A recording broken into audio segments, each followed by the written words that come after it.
When that movie came out, was anything cut from that film? The studio actually legally couldn't. And then I said, action! And everybody flew out of Warner Brothers onto the street, onto Burbank Avenue. You're watching one of the most famous comedy movies ever made, and right there in the middle of all the chaos, a complete stranger walks through the shot.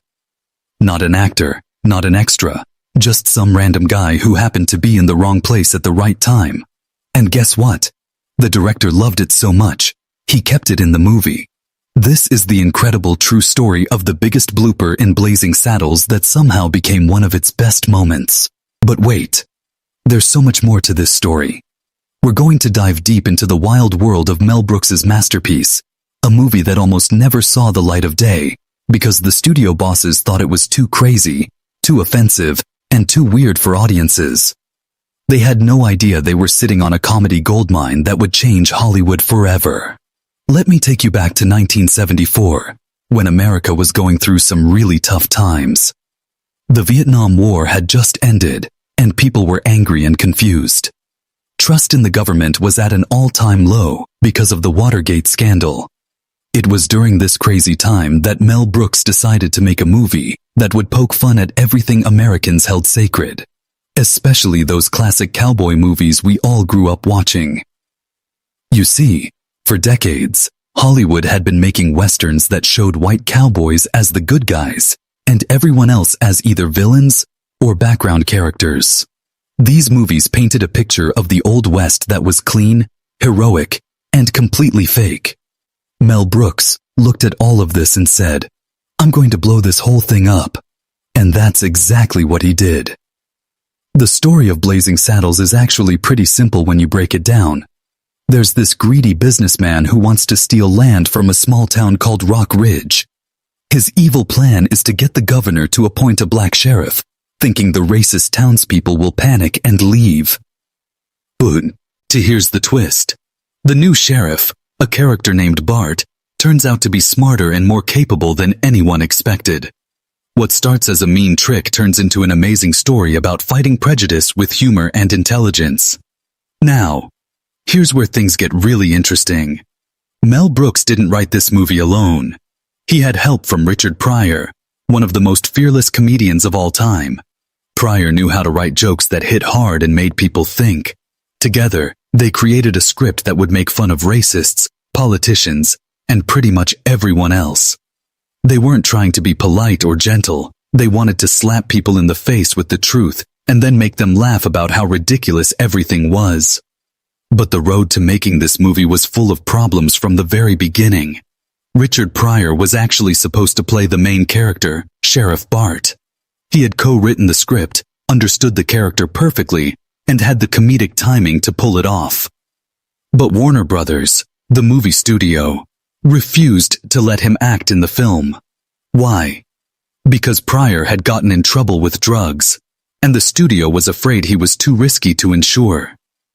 Without insurance, they couldn't legally let him work on set.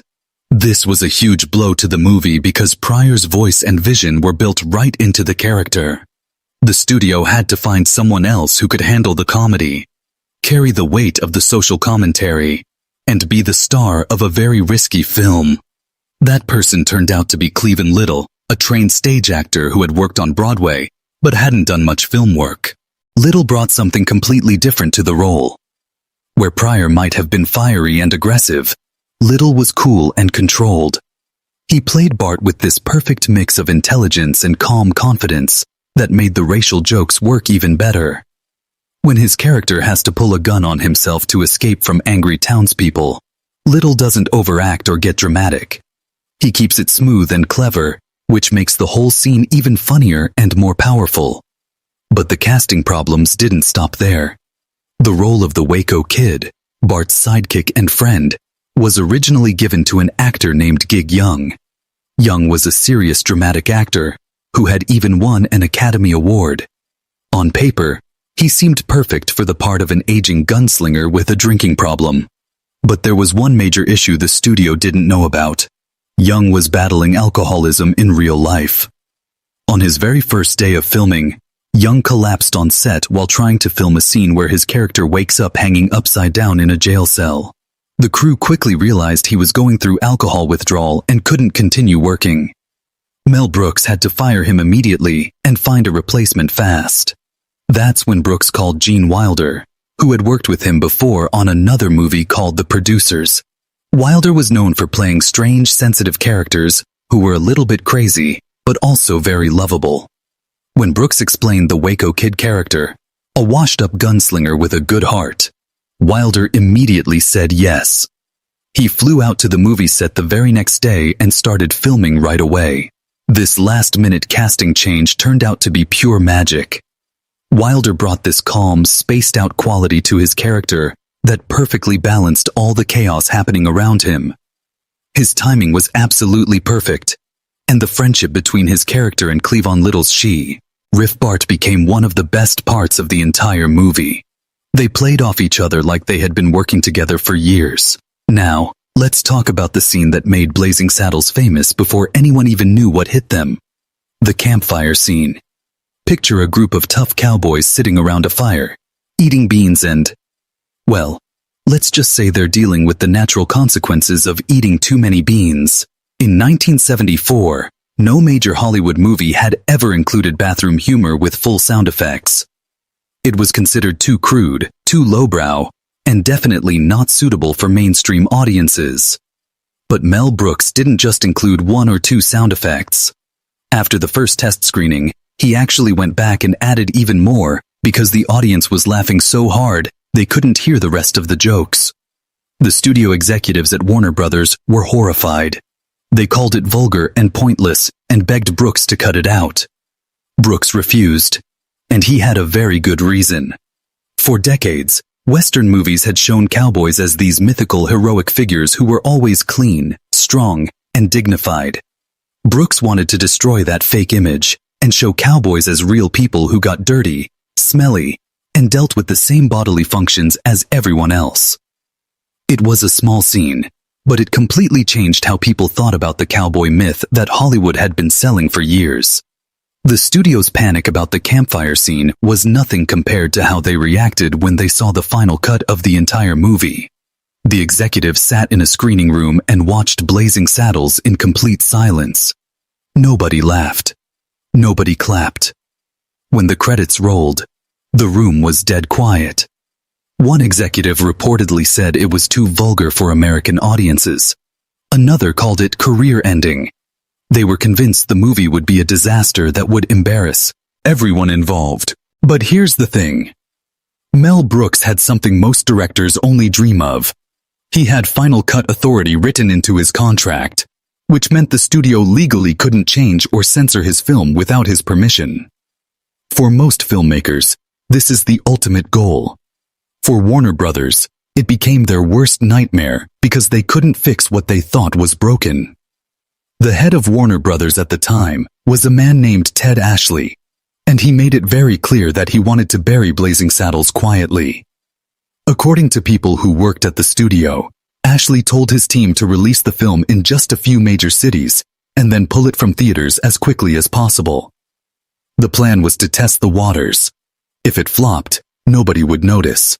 If it caused too much controversy, they could blame the filmmaker and move on. But Mel Brooks wasn't about to let his movie disappear without a fight. He had been through this kind of resistance before with The Producers, which had also made people uncomfortable, but ended up winning him an Academy Award for Best Screenplay. Brooks believed that what he had created wasn't just funny. It was the kind of comedy that would make people think differently about the world around them. He was convinced that audiences were ready for something this bold and honest. The tension between Brooks and the studio got even worse when some big-name actors turned down roles in the film. John Wayne, the biggest Western star of all time, was offered a cameo appearance and turned it down flat. He told Brooks that the script was too blue, which was old Hollywood code for too dirty and inappropriate. Wayne reportedly said he couldn't be in it, but he would be first in line to see it when it came out. That kind of reaction only made the studio executives more nervous about what they had on their hands. Despite all the behind-the-scenes drama, there were also moments of pure accidental genius that happened during filming. The most famous of these occurs during the movie's crazy final battle scene. In this sequence, The characters break out of their fictional Western town and spill onto the actual Warner Brothers studio lot.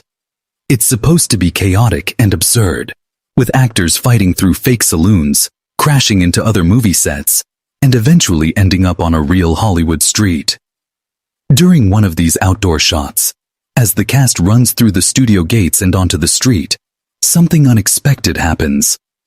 A man wearing a regular sweater walks calmly through the middle of the scene. He's not wearing a costume. He's not an extra.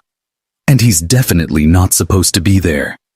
He was just a random person who happened to be walking by when the cameras were rolling. A complete stranger who accidentally wandered into movie history. When the crew realized what had happened, they expected Mel Brooks to be furious and demand they reshoot the scene. Instead, Brooks watched the footage and started laughing. He told everyone to leave the man in the final cut because it made the scene even funnier and more absurd. That random pedestrian became an accidental part of one of the most famous comedies ever made, and most people who watch the movie don't even notice he doesn't belong there. This kind of happy accident perfectly captures what made Blazing Saddles so special. Brooks had built his entire filmmaking style around unpredictability and chaos. He encouraged his actors to improvise, to break character when something funny happened, and to play around with the timing of their lines. Some of the best moments in the film weren't even in the original script. They just happened naturally when creative people were given the freedom to experiment. Gene Wilder was particularly good at this kind of improvisation. His character, the Waco Kid, was supposed to be this washed-up gunslinger, but Wilder played him with such a relaxed, offhand style that he often changed his lines while the cameras were rolling. His delivery was so natural and funny that Brooks usually kept whatever Wilder came up with instead of what was written on the page. Cleavon Little also brought his own special touch to Sheriff Bart. His facial expressions, dry sense of humor, and quiet intelligence weren't necessarily written into the script. They emerged from Little's own personality and acting choices. He made Bart feel like a real person who just happened to be incredibly smart and funny, rather than a character who existed just to deliver jokes. Even the supporting actors got in on the improvisation. Madeline Kahn, who played the seductive Lily von Stupp, made up several of her most memorable lines on the spot. Her breathy, off-key performance of the song I'm Tired was largely improvised, and it became one of the most quoted scenes in the entire movie. One of the most surreal moments in Blazing Saddles happens during a flashback to Bart's childhood. In this scene, young Bart and his family are surrounded by what looks like a group of threatening Native American warriors on horseback. The audience expects violence or danger, but then something completely unexpected happens. The tribal chief, played by Mel Brooks himself, starts speaking, not in Apache or any other indigenous language, but in Yiddish, the traditional language of Eastern European Jews. The other warriors nod along as if this makes perfect sense, and one even shouts, Shabbos. The whole scene is jarring and hilarious, but it's also making a very serious point. Brooks knew that classic Western movies had always portrayed Native Americans as the other. Mysterious, threatening foreigners who were rarely given real dialogue or human characteristics. By having them speak Yiddish, Brooks was pointing out how shallow and ridiculous those old movie stereotypes really were. This blend of absurd comedy and sharp social commentary shows up throughout the entire film. Even the opening theme song is a perfect example of this approach. The song, simply called Blazing Saddles, is performed by Frankie Laine, a famous singer known for serious, emotional Western ballads. His voice is rich and powerful, and he sings every word like he's performing the theme to a dramatic epic like High Noon. But here's the genius part. Mel Brooks told the crew not to let Laine know that Blazing Saddles was a comedy. In Laine's mind, he was singing the theme song to a serious Western drama. Every note is delivered with complete sincerity, even though the lyrics are full of exaggerated cliches and over-the-top imagery that are clearly meant to be funny. The result is pure irony. A song so serious it becomes ridiculous. When Blazing Saddles finally premiered in February 1974, something amazing happened that nobody at Warner Brothers expected. The limited release in New York, Los Angeles, and Chicago was an immediate hit. Theaters were packed, audiences were laughing until they cried, and word of mouth spread like wildfire. Some theaters had to extend their runs indefinitely because people kept coming back to see it again and bring their friends. Warner Brothers, suddenly realizing they had completely misread the situation, scrambled to expand distribution to more cities across the country. The movie they had wanted to bury quietly became the biggest comedy hit of the year, eventually earning over $100 million at the box office. All because one director decided to fight an entire studio system to get his vision on screen. The success of Blazing Saddles changed Hollywood in ways that are still felt today. It proved that audiences were hungry for comedy, that took risks, and said something important about society. It showed that you could make people laugh, while also making them think about serious issues like racism and prejudice. And it demonstrated that sometimes the best moments in movies are the ones that happen by accident, when creative people are given the freedom to experiment and take chances. Looking back at Blazing Saddles today, it's clear that the random man in the sweater who walked through that final scene represents something bigger than just a funny blow. Opir. He represents the beautiful chaos that happens when filmmakers are brave enough to break the rules and trust that audiences are smart enough to appreciate something truly original.